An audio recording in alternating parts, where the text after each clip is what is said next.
नमस्कार, प्रणाम भोजपुरिया भैया लोग और सब बताएं कैसे बानी रउआ सब है। उम्मीद करता नहीं रउआ सब ठीक ठाक होखब भैया और हमहू ठीक बानी। तो स्वागत बाटे आप सबके राइटर विजय बागी के चैनल पर। और आज उपस्थित बानी भैया रउआ सबके बीच में लेके होली के मैटर बहुत बढ़िया गीत के रचना कैले बानी। एकदम दिल से अगर बताओ तनी कि बढ़िया से म्यूजिक मिल जाता, बढ़िया से गायकी हो जाता कोरस करवा के, तो गाना 100% बच जाई भैया।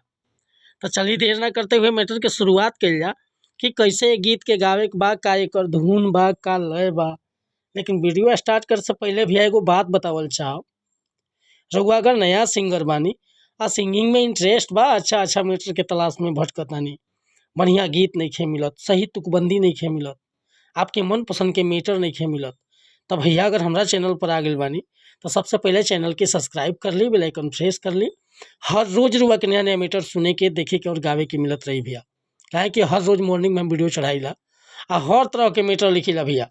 सैड सॉन्ग, लव सॉन्ग, रंगदारी सॉन्ग, ऑर्केस्ट्रा सॉन्ग, धोबी गीत, पूर्वी गीत, ताहे मतलब सीजनली कोनो प्रकार के मैटर रुआ चाही, बेहिचक रुआ कॉल कर सकीले या व्हाट्सअप कर सकीले। डिस्क्रिप्शन में हमारा नंबर बाटे।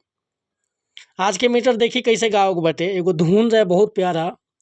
अरे सोना कितना सोना है, सोने जैसे तेरा रंग। अरे सोना कितना सोना है, सोने जैसा तेरा रंग। मैं तेरा मैं तेरा मैं तेरा मैं तेरा मैं तेरा हीरो नंबर 1। यह लय बाटे। लेकिन देखी कैसे गाओ होली वाला गीत के। अरे जीजा जी के संगे आज खेल जम के होली हो, आधा हक बतोहरा पे केहू नहीं बोली हो। सुना ना। अरे जीजा जी के संगे आज खेल जम के होली हो, आधा हक बतोहरा पे केहू नहीं बोली हो। आ ढालब रंगवा भीतर ले चोली के हुकवा खोली हो, ढालब रंगवा भीतर ले चोली के हुकवा खोली हो। जीजा जी के संगे आज खेल जम के होली हो, आधा हक बतोहरा पे केहू नहीं बोली हो। आ ढालब रंगवा भीतर ले चोलिया के हुकवा खोली हो, ढालब रंगवा भीतर ले चोलिया के हुकवा खोली हो। तो भैया ये मुखड़ा लेके उपस्थित रहनी रुआ सबके बीच में। अगर मुखड़ा पसंद बा, फूल गीत लिखवावे के चाहतानी, तो बेहिचक हमरा व्हाट्सअप नंबर पर संपर्क कर सकीले।